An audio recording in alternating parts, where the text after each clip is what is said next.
Bien-aimés, ce que nous allons partager, le titre est là. Le Seigneur me l'a mis sur le cœur, nous allons le partager. En fait, c'est une partie d'un verset. C'est un verset qui dit « Consolez-vous donc les uns les autres ». Nous allons nous consoler les uns les autres avec la parole de Dieu. Alléluia. Amen. Nous allons voir ce que Dieu dit et cela est pour nous une consolation. Dieu lui-même déclare que c'est une consolation. Alléluia. Amen. Mais avant de lire la parole de Dieu, j'aimerais demander qu'on me remette le chant de tout à l'heure, le chant qu'on a chanté, parce que j'aimerais qu'on comprenne quelque chose et cela va dans la suite donc de ce que nous allons dire. Jésus-Christ vit. Alléluia. Amen. Jésus-Christ vit éternellement. Amen. Jésus est venu sur cette terre. Alléluia. Et la Bible nous dit, dans plusieurs versets, que Jésus-Christ a vaincu la mort. Alléluia. Jésus-Christ a vaincu le péché. Jésus-Christ a vaincu je parlais du péché, je parlais de la mort, je parlais donc du péché. Jésus-Christ a vaincu. Et bien aimé, la Bible dit, Jésus-Christ est mort. 3 jours après, il est ressuscité. Alléluia. Amen. Tout celui qui est en Jésus-Christ, tout celui qui est en Jésus-Christ, c'est-à-dire tout celui qui a accepté Jésus-Christ comme son sauveur personnel, comme le Seigneur de sa vie, il est en Jésus, caché en Jésus. Il est donc mort avec Christ et il est ressuscité avec Christ. Alléluia. La Bible le dit. Il est dit dans ce chant, un chant ce n'est pas la parole de Dieu, mais le chant nous le lisons, nous le chantons régulièrement. Souvent c'est pris, on prend des paroles de Dieu, voilà, de fois ce sont des expériences personnelles. Un chant, ce n'est pas la parole de Dieu, sauf les chants qui reprennent des versets entiers. Vous voyez? Mais c'est une expérience et j'aimerais que chacun comprenne ce que dit ce chant. Ce chant dit, parce qu'il vit, Jésus-Christ vit, parce qu'il vit, moi, je n'ai rien à craindre. Je suis en lui, ressuscité en lui. Alléluia. Vivant en lui. Parce qu'il vit, je n'ai rien à craindre. Mes lendemains sont assurés. Quand on parle d'assuré, on parle d'assurance. Ça vient d'assurance. Mes lendemains sont assurés, c'est-à-dire mes lendemains sont certains. Mes lendemains sont certains. Je vivrai pour l'éternité avec Jésus-Christ. Alléluia. Pour l'éternité. C'est en cela que je parle de la vie éternelle. J'ai une vie éternelle. Vie éternelle veut dire une vie qui ne périt pas. Alléluia. Une vie qui ne va pas mourir. Même si, physiquement, je vais quitter cette terre. Physiquement, il y a 2 possibilités. Vous savez que nous avons de rejoindre le Seigneur. La première possibilité, Jésus-Christ, c'est lui qui va venir pour nous prendre. Alléluia. La deuxième possibilité, tant que Jésus n'est pas encore venu, nous pouvons quitter sur cette terre. Et si nous quittons cette terre, nous allons le rejoindre. Alléluia. Amen. Ces 2 possibilités-là. Donc, soit c'est moi qui vais aller vers lui. Et comment irai-je vers lui? Par la mort physique. Amen. Alléluia. Et lui viendra si la mort ne m'atteint pas pendant que je vis. Si la mort ne m'atteint pas, c'est Jésus-Christ qui va venir pour enlever son église. Et dans les 2 cas, mes lendemains sont assurés. Et pour l'éternité, je vivrai avec lui. Il est dit, entre ses mains, il tient ma vie. Bien-aimé, si tu as accepté Jésus-Christ comme ton Seigneur et le Sauveur de ta vie, ta vie est dans sa main. Alléluia. Il tient ta vie. Cela veut dire, si je dis Jésus tient ma vie dans sa main, cela veut dire que Jésus est au contrôle de toutes choses. Alléluia. Jésus est au contrôle. Et il dit, Vous savez, comme on va parler comme ça, on va aller, voilà. Préparez-moi le texte, mais attendez que préparez-moi Jean 10. Jean 10, à partir du 27. Entre ses mains, il tient ma vie pour ce temps et l'éternité. La vie éternelle que Jésus te donne, ça commence là, maintenant. Maintenant. Quand tu donnes ta vie à Jésus, tu reçois la vie de Jésus en toi. Celui qui accepte Jésus maintenant, il a déjà la vie éternelle dès qu'il a accepté Jésus. Alléluia. Et donc, tu as l'assurance. Ta vie est dans les mains de Jésus maintenant, en ce temps et pour l'éternité. Alléluia. Jamais tu ne seras seul. Jamais tu ne seras abandonné. Parce qu'il vit. Parce qu'il est vivant. Parce qu'il a vaincu la chair. Parce qu'il a vaincu le monde. Parce qu'il a vaincu le péché. Jésus-Christ est vivant. Alléluia. Si Jésus-Christ est vivant, tu es vivant. Alléluia. Parce que tu es en Jésus. Ce sont des vérités qu'il nous faut saisir. Si tu crois que Jésus est vivant, si tu le crois, si tu crois que Jésus-Christ est vivant, et que toi tu es en lui, c'est que tu es vivant. Amen. Alléluia. Amen. C'est que tu es vivant. Ce sont des choses simples, c'est la vérité qui doit être claire pour tout le monde. Et parce que je sais que Jésus vit, et donc moi je vis en lui, et parce qu'il vit, la mort ne me fera rien. Quand je dis ça, nous devons comprendre ces choses. La mort ne me fera rien. Qu'est-ce que cela veut dire? La mort physique, ce n'est pas la mort de l'âme. Alléluia. La mort physique, c'est juste tout simplement que ce corps que j'ai actuellement, ce corps de péché, ce corps corrompu parce qu'il va s'abîmer. Corrompu parce que si je prends un couteau, je te coupe là, tu te blesses. Ton sang coule, vous voyez? Mais le corps céleste qu'on aura ne pourra pas être corrompu, ne va jamais s'abîmer. Alléluia. C'est pourquoi on dit un corps corrompu. Le corps que nous avons, ce n'est pas le corps que nous aurons au retour du Seigneur. Nous aurons ce qu'on appelle un corps céleste. Un corps semblable à Jésus. Vous savez, bien aimé, quand Jésus était sur la terre, Jésus, quand il était à un point physique, il n'était pas à un autre point. Quand il était à Jérusalem, il n'était pas en Samarie, par exemple. Mais lorsque Jésus est mort et ressuscité, le corps céleste faisait que Jésus pouvait passer là. Jésus pouvait passer là. Parce qu'il n'y a plus rien qui peut retenir. Et le corps céleste ne s'abîme pas, n'est pas corrompu, ne meurt pas. Quand nous parlons de la vie éternelle, il faut saisir toutes ces choses. La vie éternelle que tu as veut dire que pour l'éternité, la vie éternelle, pour l'éternité, tu vas vivre. C'est-à-dire que tu vas être avec Jésus. Ne t'en fais pas pour ce corps. Ce corps, on le laissera dans la tombe. Mais on aura un corps éternel. Alléluia. Alléluia. Quand Jésus-Christ revient. Bien-aimés, nous allons partager maintenant, on peut remettre le titre que nous avons pour qu'on l'ait. Le titre, c'est « Consolez-vous donc les uns les autres ». Nous avons besoin de consolation. Nous avons besoin de consolation. De nous consoler les uns les autres. Pour cela, je voudrais vous inviter à lire la parole de Dieu. On va aller dans le livre de Colossiens.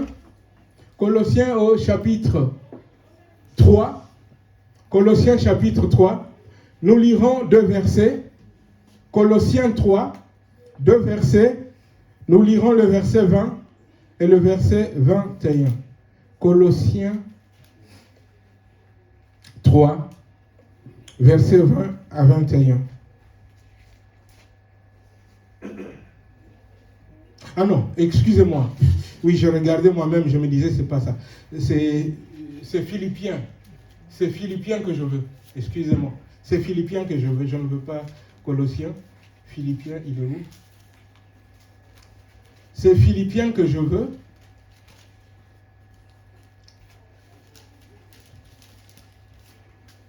Philippiens, nous lirons au chapitre 3, 2 versets, le 20 et le 21.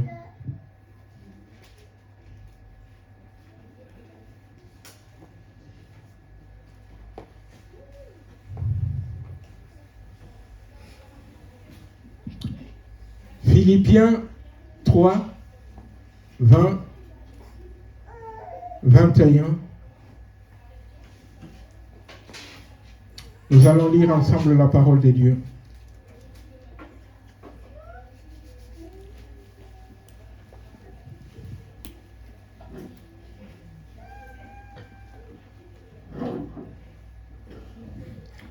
À 3, nous lisons ensemble la parole de Dieu.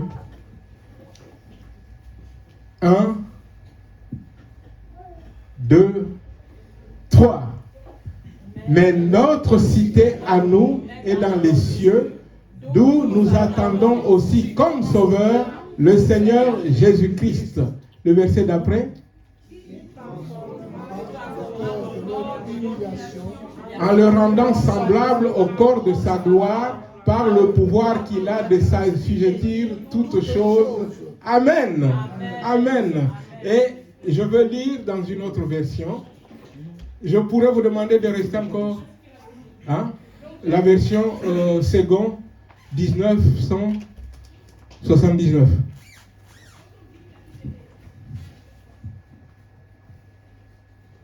Parce qu'il y a quelques différences, vous allez voir dans cette autre version. La différence qui augmente encore qui nous aide encore à comprendre mieux. Voilà. Cette version dit, mais nous sommes citoyens des cieux, d'où nous attendons aussi comme sauveur le Seigneur Jésus-Christ, qui transformera le corps de notre humiliation en le rendant semblable au corps de sa gloire, par le pouvoir qu'il a de s'assujettir toutes choses. Amen. Amen. On va lire un autre passage tout à l'heure, mais je voudrais dire d'abord un mot sur ça. Nous sommes citoyens des cieux. Amen. Alléluia. Amen. Nous sommes des citoyens des cieux. Bien-aimé, toi qui as accepté Jésus-Christ, la terre n'est plus ta patrie. Alléluia. Tu es là de passage sur cette terre. Et comme tout le monde qui est de passage, un jour, on doit rentrer à la maison. Alléluia. C'est ce qui s'est passé pour notre sœur. Le temps que le Seigneur lui avait imparti, ce temps-là est arrivé à son terme. Elle est rentrée à la maison. Alléluia. Amen, amen. Elle est rentrée à la maison. C'est où notre maison? Nous sommes les citoyens des cieux. Alléluia. Amen. Alléluia. Ce sont de belles choses. Nous ne sommes pas d'ici, de la terre. Toi qui as accepté Jésus, tu n'es pas d'ici, de la terre. Sur la terre, tu n'es que le passage. Et quand le temps de ta mission arrive, le Seigneur te dit, mon fils, retourne à la maison. Amen. Alléluia. Amen. Retourne à la maison, le temps est accompli. Il peut arriver qu'en rentrant, bien-aimé, que je passe par un temps où mon corps va souffrir. Mais sachez une chose, le Seigneur est au contrôle. Alléluia. Amen. Il peut passer, ça peut passer par un temps où je ne souffre même pas physiquement. Quelle que soit la façon dont je vais rentrer à la maison, c'est le Seigneur qui l'a voulu, en toute chose que son nom lui soit loué. Amen. Amen. Quelle que soit la façon. Je suis citoyen des cieux, je suis de passage sur la terre. Quand mon temps est accompli sur la terre, Dieu me dit, reviens à la maison mon enfant. Alléluia. Amen. Reviens à la maison. C'est pourquoi l'apôtre Paul pouvait dire, oui, qu'il est meilleur de retourner à la maison, c'est-à-dire d'être avec mon Père Céleste. Alléluia. Amen. Mais, par la grâce de Dieu aussi, si Dieu veut que je reste encore un temps avec vous, je reste. Alléluia. Amen. Ton temps va arriver où Dieu va dire, coucou ma fille, coucou mon fils, reviens à la maison. Alléluia. Amen. Comme je vous ai dit en introduction, si ce n'est pas moi qui repars à la maison, par la mort physique, c'est Jésus qui va venir pour enlever son église. Amen. Alléluia. Amen. Donc, en toutes choses, soyez sereins. Soyez sereins. Vous êtes les citoyens des cieux. Un jour va arriver où le Père va dire, revenez. Amen. Amen. Et je voudrais maintenant vous inviter à regarder le texte que je voulais pour ce jour. Là, c'était essentiellement une introduction pour dire, nous sommes de passage sur cette terre, notre cité est là-haut. Alléluia. Maintenant, je voudrais prendre le thème que j'ai annoncé, qui est « Soyez consolés les uns les autres ». C'est ça, le thème, c'était ça. Hein? Consolez-vous les uns les autres. Voilà. Et donc, pour cela, je vais prendre avec vous un texte qui est dans 1 Thessaloniciens. 1 Thessaloniciens, chapitre 4. 1 Thessaloniciens 4. 1 Thessaloniciens 4.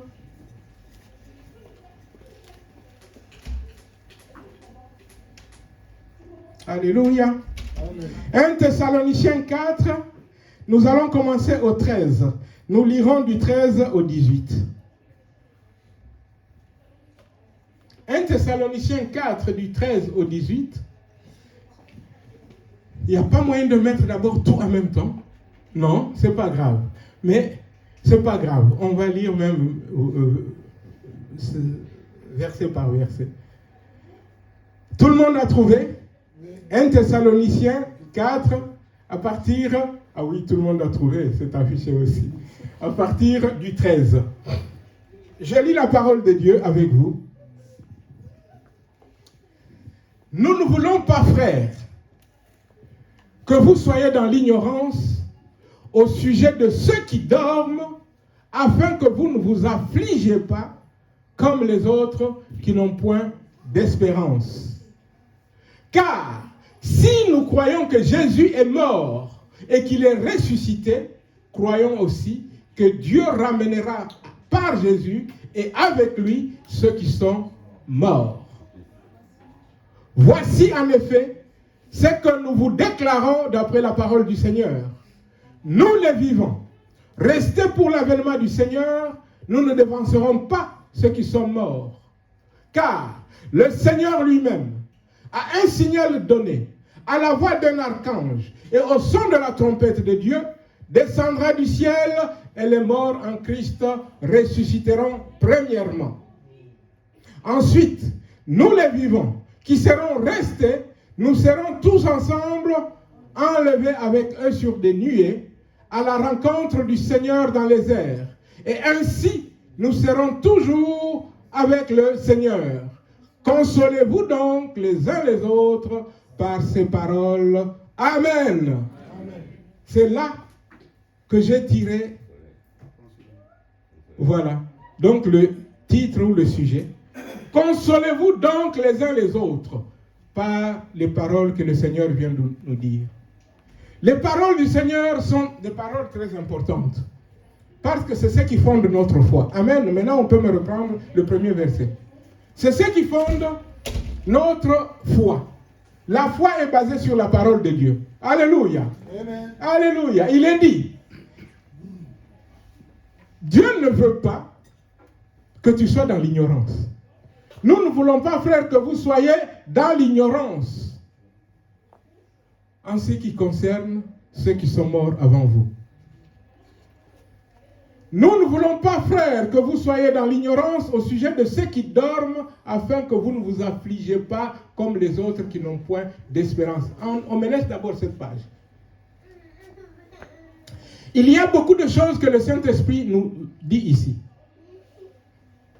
Lorsque le Seigneur dit, je ne veux pas que vous soyez dans l'ignorance, cela est très important, il faut le souligner dans notre vie. Parce que l'ignorance amène la destruction. La Bible déclare, mon peuple périt faute de connaissance, c'est-à-dire à cause de l'ignorance. Alléluia. Amen. L'autre version dit quoi? On est détruit. Détruit parce qu'on ne sait pas. Ne pas savoir te détruit. Mais parce que Dieu veut que tu ne sois pas dans l'ignorance, il veut que tu saches. Qu'est-ce qu'il veut que tu saches? On dit, nous ne voulons pas, frères, que vous soyez dans l'ignorance au sujet de ceux qui dorment. Vous voyez, le Saint-Esprit met un accent, ne parle même pas de la mort. Parle de dormir, ceux qui dorment. Quand on parle de chrétiens, même qui quittent la terre physiquement, mieux vaut parler de dormir. Parce que dans très peu de temps, on va être réveillé. Alléluia. Je ne veux pas, frère, que tu sois dans l'ignorance au sujet de ceux qui dorment, afin que tu ne t'affliges pas comme les autres qui n'ont point d'espérance. Cela veut dire que celui qui est ignorant, c'est lui qui a l'ignorance, est dans l'affliction, il est affligé. Ceux qui n'ont pas d'espérance, bien-aimés, ceux qui n'ont pas, ceux qui ignorent, ceux qui sont dans l'ignorance, qui n'ont pas de connaissance, n'ont pas d'espérance. Ils n'ont pas d'espérance. Et ils sont affligés. Ils pleurent, ils se disent, ça n'est fini. Mais pour un enfant de Dieu, ce n'est pas fini. La suite, qu'est-ce qu'elle dit? Qu'est-ce que la suite dit? Nous ne voulons pas, frère, que vous soyez dans l'ignorance, oui, au sujet de ceux qui sont morts ou de ceux qui dorment, afin que vous ne vous affligez pas comme les autres qui n'ont pas d'espérance. Nous avons l'espérance, nous ne devons pas nous affliger. Tu as de l'espérance, tu ne dois pas t'affliger, toi qui es enfant de Dieu. Que dit la suite? La suite dit, car si nous croyons que Jésus est mort et qu'il est ressuscité, croyons aussi que Dieu ramènera par Jésus et avec lui ceux qui sont morts. Écoutons bien, cela nous concerne pour ceux qui nous occupent aujourd'hui. Un enfant de Dieu qui quitte cette terre, bien-aimé, ne demeure pas dans la mort. Il est ressuscité. Amen. La Bible dit, si tu crois que Jésus-Christ est mort et qu'il est ressuscité, qui croit que Jésus est mort et ressuscité ici? Nous tous. Parce que tu crois que Jésus-Christ est mort et ressuscité, bien-aimé, on te dit, tu dois aussi croire que Dieu va ramener par Jésus et avec lui ceux qui sont morts. Cela veut dire, à partir de là, je peux déjà déclarer que notre sœur qui est partie avant nous n'a fait que nous dévancer à un rendez-vous avec le Seigneur. Elle n'a fait que nous dévancer à un rendez-vous avec le Seigneur. Donc ce n'est pas perdu, ce n'est pas perdu. Non, non. Sauf si elle ne connaissait pas le Seigneur. Mais parce que nous savons que c'était une servante du Seigneur, parce que nous savons qu'elle avait la foi, qu'elle avait cru en Jésus, parce que nous savons qu'elle était enfant de Dieu, nous devons avoir l'espérance parce qu'il est dit que Jésus-Christ, Dieu la ramènera par Jésus. Dieu va ramener notre sœur par Jésus. Dieu va ramener tous ceux qui sont morts en Christ. Alléluia. Bien-aimés, c'est la parole de Dieu. Je procède de cette façon pour que chacun ne se pose plus de questions. Quand tu meurs en Jésus-Christ, juste la douleur de la séparation, on comprend. mais en dehors de la douleur de la séparation qui doit durer un petit temps. Il faut être dans la joie. C'est ce que l'apôtre nous dit. Et je ne veux pas pour l'instant qu'on prenne ce passage-là. Quelqu'un qui meurt en Jésus-Christ n'est pas perdu. Juste, il est allé à un rendez-vous avant toi. Alléluia. Amen. Mais on va voir que la personne qui est partie, nous la verrons. On va voir. Là, je devance. On continue. Il est dit, voici en effet ce que nous vous déclarons, d'après quoi la parole du Seigneur, la vérité. La Bible me dit, ta parole est la vérité. Les vivants, nous les vivants, qui sommes restés, on te parle de toi. Toi qui es resté là, pendant que notre sœur est partie. C'est pourquoi je parle qu'elle nous a juste devancé à un rendez-vous. Alléluia. Donc, toi qui es vivant, c'est ce qui est dit. Nous les vivants, restez pour l'avènement du Seigneur. C'est-à-dire que Jésus peut revenir aujourd'hui ou demain. C'est ça l'avènement du Seigneur. Toi le vivant qui est resté pour l'avènement du Seigneur, tu ne devanceras pas ceux qui sont morts. Tu ne verras pas le Seigneur avant eux. On continue. Il est dit, car le Seigneur lui-même a un signal donné à la voix d'un archange et au son de la trompette de Dieu, Jésus lui-même descendra du ciel.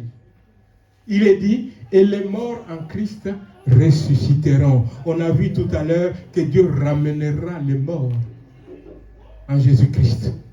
Alléluia. Bien-aimé, quand Jésus-Christ, quand ça va retentir, quand la trompette va retentir, poro, poro, poro, les morts en Christ vont ressusciter. Alléluia. Et alléluia. Et on voit la suite. Ensuite, maintenant ton tour. Toi qui seras encore vivant, parce que si Jésus revient là, dans 10 minutes, nous serons encore vivants. Vous voyez? S'il ne revient pas dans 10 minutes, si dans le programme de Jésus, il revient dans 20 ans, peut-être que dans 20 ans, il y aura un ou deux qui seront partis. Vous comprenez? Qui auront suivi ce chemin-là pour rejoindre le Seigneur, mais ils ne nous devanceront pas, nous ne les devancerons pas, et eux aussi ne nous devanceront pas. Il est dit, à un signal donné, c'était où? Nous serons tous ensemble enlevés avec eux. Tous, non, remets ma fille. Nous serons tous ensemble, eux et nous. Ceux qui sont partis avant nous, et nous, il est dit, nous serons tous ensemble. Vous voyez? Ensemble. Nous serons enlevés avec eux sur des nuées à la rencontre du Seigneur. Alléluia. Et il est dit, et la rencontre se fera dans les airs. Et il est dit, et ainsi, pour toujours, tu seras avec Jésus. Et ceux qui sont partis avant toi, ensemble, nous serons avec Jésus. Et c'est là pour l'éternité. Alléluia. Pour l'éternité. On s'arrête d'abord ici. C'est quel verset? 17. On s'arrête d'abord ici. Jésus-Christ est venu sur la terre. Jésus-Christ a fait sa mission, qui était de nous racheter, de faire de nous des enfants de Dieu. La Bible dit que si tu es devenu enfant de Dieu, c'est parce que tu as cru et que Jésus t'a donné le pouvoir de devenir enfant de Dieu. Alléluia. Maintenant Jésus dit, Jésus quand il est parti préparer une place. Alléluia. Jean 14, on peut mettre même Jean 14. Jean 14, on reviendra sur ce texte. Jean 14, on va lire les 3 premiers versets. Jean 14, il est dit quoi? Jean 14, c'est là où Jésus dit, je m'en vais vous préparer une place. Ne perdez pas espoir. Il est écrit que votre cœur ne se trouble point. C'est ça, ne perdez pas espoir. Soyez sereins, ne soyez pas troublés. Que votre cœur ne se trouble point, croyez en Dieu et croyez en moi. Il y a plusieurs demeures dans la maison de mon Père. Si cela n'était pas, je vous l'aurais dit. Je vais vous préparer une place. La suite, et lorsque je m'en serai allé et que je vous aurai préparé une place, je reviendrai et je vous prendrai avec moi afin que là où je suis, vous aussi, vous y soyez. Amen. Jésus ne t'a pas abandonné. Jésus est parti préparer une place. Et quand il aura préparé la place, il dit, je reviens te chercher. Alléluia. Pour une bonne nouvelle, pour que éternellement tu sois avec moi. C'est ce que Jésus te dit. Alléluia. Et c'est ça l'espérance des chrétiens. Le chrétien est en train d'attendre le retour de Jésus. Alléluia. Comme je vous ai dit, nous attendons le retour de Jésus. Mais tant que Jésus n'est pas encore revenu, il y en a qui vont rejoindre le Seigneur avant les autres. Vous voyez? Donc, par la mort. Et quand on dit cela, je voudrais que tout le monde sache. La mort d'un chrétien, ne soyez pas choqués. La mort d'un chrétien n'est pas une mauvaise chose. Parce que le chrétien est avec son maître. Alléluia. Paul pouvait dire qu'il était mieux pour lui d'être avec Jésus que de rester sur la terre. Quand on comprend ces choses, on ne peut pas être dans l'affliction. Parce qu'on sait que être avec Jésus, c'est une bonne nouvelle. Alléluia. C'est une bonne nouvelle. Est-ce qu'on peut maintenant reprendre le texte qu'on avait tout à l'heure? Bien-aimés, notre sœur qui est partie, elle nous a juste devancé, comme je l'ai dit, à un rendez-vous avec le Seigneur. Ne soyez pas dans l'affliction.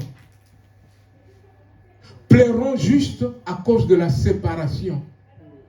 Une séparation, vous savez, lorsque j'ai quitté l'Afrique pour venir en Europe, je sais que c'est le cas pour la plupart. À l'aéroport, mon père m'a accompagné, ma femme m'a accompagné. Arrivé à l'aéroport, quand je vais pour prendre l'avion, maman Betty s'est mise à pleurer. Vous voyez, c'est la séparation. Vous voyez un peu ça, hein? La séparation, deux fois il est arrivé. Un enfant, ça commence, l'école commence, juste parce que l'enfant va commencer encore. Si par exemple l'enfant va à l'internat, là où elle va, pendant quelques mois elle ne va pas voir sa mère commence à pleurer. Juste la séparation. Quand un chrétien meurt, c'est cela. C'est cette séparation-là qui nous fait pleurer. Mais nous avons l'espérance qu'elle sera la personne avec Jésus-Christ et que lorsque Jésus-Christ viendra chercher ceux qui sont restés, ceux qui lui appartiennent, nous serons ensemble et nous verrons. Nous verrons. Nous serons ensemble. Alléluia. Nous serons ensemble. C'est juste une séparation. Un temps. Pour un temps. Mais nous serons ensemble. Ensuite, nous les vivants qui seront restés, nous serons tous ensemble. Enlevés avec, c'est-à-dire avec les mamans Shalom qui sont partis avant nous. Là. Nous serons ensemble. Je vous dis, c'est la parole de Dieu qu'on est en train de lire. Hein. Je ne vous raconte pas mes pensées. C'est la parole de Dieu.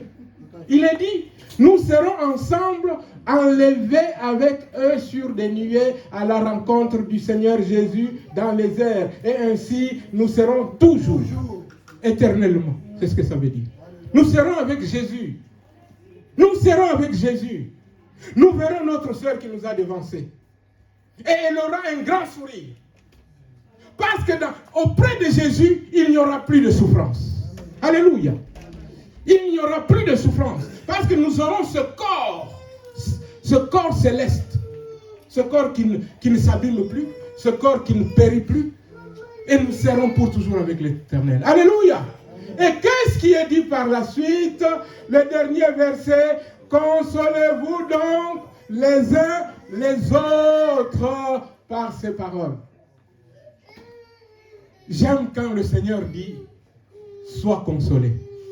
Parce que c'est cela la vérité. Alléluia. C'est cela la vérité. Nous serons consolés. Enfin, non, nous sommes consolés parce que nous savons qu'il n'y a pas de perte. Alléluia. Alléluia. Bien-aimé, je vais vous raconter une histoire. Une histoire vraie que j'ai vécue. On était dans le sud. Dans le sud, je pense qu'à l'époque, ma famille, c'était la seule famille noire dans une église où tout le monde était européen. Vous voyez?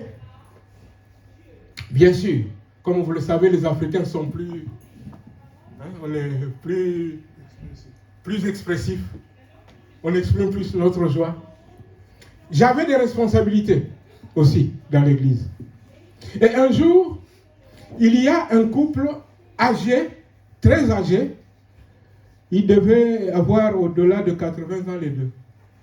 Il y a l'homme qui est décédé, le frère qui est décédé, et sa famille qui était loin, dans le nord de la France, tout ça, les enfants, les petits-enfants, ils sont tous venus. Ils sont tous venus, et après, quand on allait au cimetière, le pasteur m'a fait signe qu'on commence à chanter tout ça. On a commencé à chanter, on était dans la joie. Les chrétiens étaient dans la joie parce qu'ils accompagnaient leur frère à sa dernière demeure. Les petits-enfants qui étaient venus avec les enfants, ils ne comprenaient pas, ils nous regardaient comme des extraterrestres. Il nous a dit, vous, c'est bien, vous êtes dans la joie.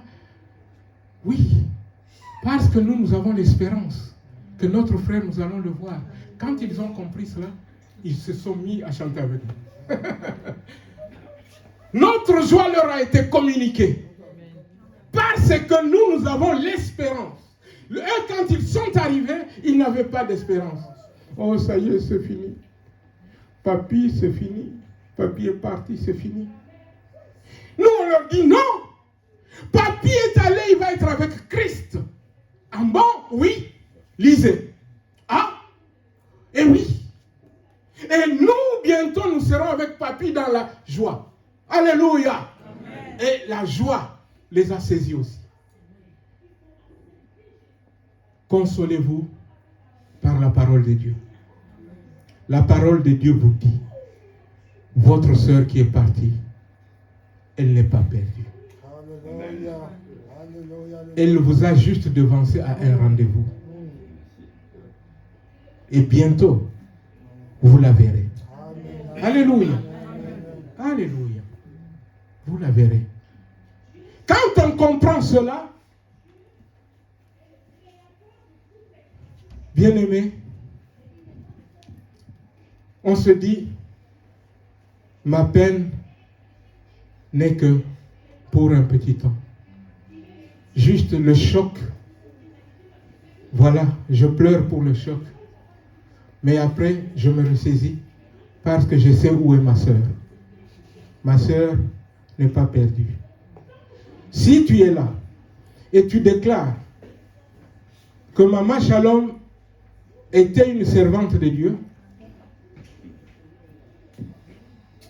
sache que même tout ce qu'elle a fait pour la gloire du Seigneur, parce qu'elle a fait des choses pour la gloire du Seigneur. Alléluia. Amen. Maman Shalom n'était pas qu'une chante de l'Éternel, c'était une évangéliste. Alléluia. Amen. Elle a beaucoup prêché. Déjà même au milieu de nous, vous avez, comme moi je regarde toutes nos anciennes vidéos régulièrement. Il y a une vidéo où elle prêche. Souvent, c'est elle qui faisait la modération. C'est elle qui lidait les chants. Et ce n'est pas fini. Là, c'est au milieu de nous. Mais avant qu'elle ne vienne ici, c'était pareil en Italie. La première fois que je l'ai vue, quand j'ai parlé avec elle, elle m'a montré même une affiche d'un concert en Italie avec sa photo. Vous voyez? Parce qu'il y a un serviteur de Dieu qui était venu. Vous voyez comme sur la plupart des affiches, on met le serviteur de Dieu qui va apporter la parole, on met la personne qui va leader les chants. Et c'était sa photo. Maman Shalom a suivi beaucoup de femmes pour les encourager. Et je sais, même certaines femmes de certains pasteurs, elle a servi son Seigneur. Alléluia. Amen. Elle a servi son Seigneur. Et dans la bonté de son Seigneur a dit, ma fille, c'est le temps, maintenant rentre au bercail. Oui, elle a, par la maladie, souffert beaucoup, oui, mais le Seigneur est au contrôle. Alléluia. Ne vous affligez pas. Ne vous affligez pas. Ne vous affligez pas. Parce qu'elle est auprès de son Seigneur qu'elle a servi. Alléluia. Amen. Alléluia. Alléluia.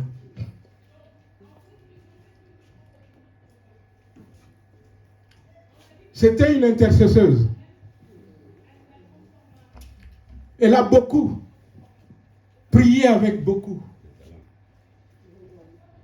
Et sur, comment ça s'appelle, WhatsApp, elle faisait même des prières régulièrement. Ne soyez pas affligés. Ne soyez pas affligés. À part la séparation. Oui, vous avez le droit de pleurer, de vous... Oui, le temps de la séparation, enfin le temps de cette douleur vive. Mais après, souvenez-vous qu'elle est une servante du Seigneur. Vous voyez, maintenant je parle au présent. Parce que la Bible dit que ses œuvres, ses bonnes œuvres vont la suivre. Amen. Alléluia. Amen, amen, amen. Soyez réconfortés. Soyez consolés. Je vais, bien aimé, avant de finir, j'aimerais qu'on lise encore un texte, parce que ce texte me parle. Regardons dans Jean, chapitre 17. C'est lorsque le Seigneur Jésus a prié pour toi et pour moi. Bien aimé, Jésus a prié pour toi et pour moi. Non seulement cela, mais aujourd'hui encore Jésus est assis à la droite de Dieu où il continue d'intercéder pour toi et pour moi. Alléluia. Qu'est-ce que j'ai dit? Jean 17, regarde le verset 24. Qu'est-ce que le verset 24 dit? Jean 17, verset 24.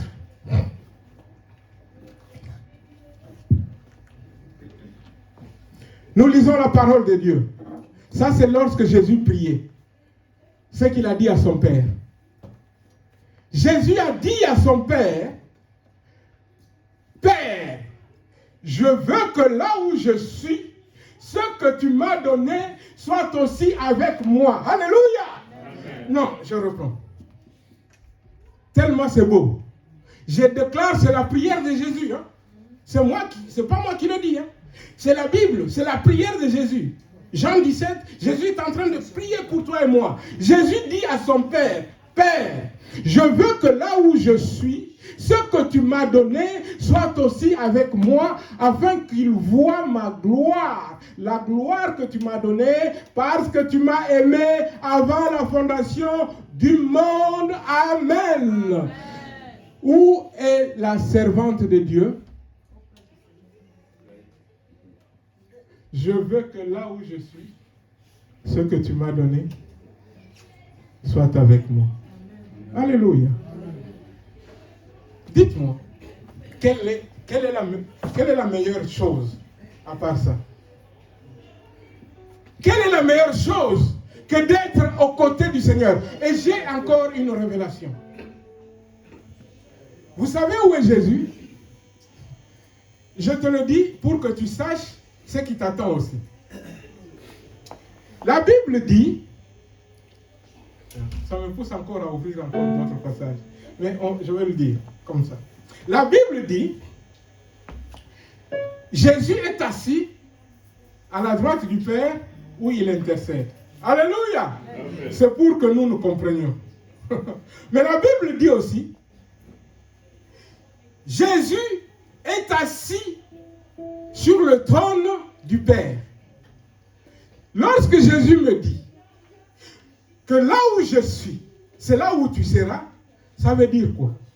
Que je serai assis sur le trône. Alléluia! Oh, quelle merveilleuse nouvelle! Moi, Jacques, je serai assis sur le trône. Toi, mon frère, toi, ma soeur, tu seras assis sur le trône. Il n'y a pas meilleure chose, il n'y a pas meilleure place. Je veux que vous soyez réconfortés. Remerciez le Seigneur. Vous savez, bien aimé,